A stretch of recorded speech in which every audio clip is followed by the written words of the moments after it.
Hello everyone, nagluto na naman tayo ng adobo, paborito ng mga bata, adobo. Guys, nagluluto na naman tayo ng adobo. Yan ang paborito ang mga bata, adobo na namang baboy, pata ng baboy.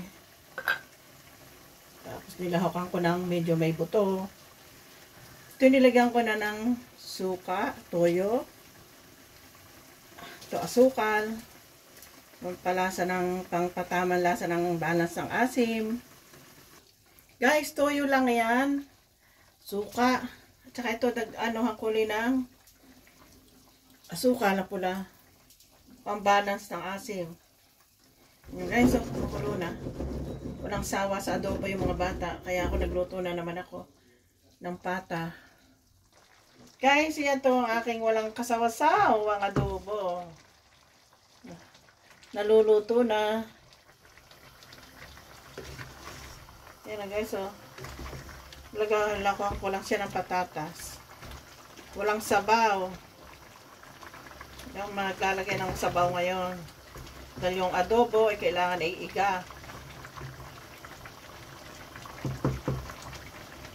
Yan na guys, sana magustuhan nyo to.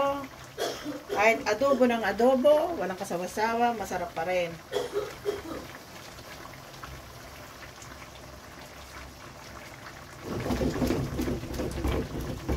Yan, sarap to.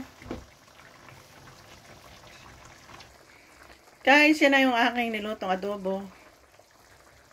Toyo lang yan at suka. At patatas at asukal. Pampabalance ng asim. Guys, sana magustuhan nyo. Ito pong aking luto. Walang kasawasawang adobo na naman to. Na pata ng baboy. Sana magustuhan nyo guys.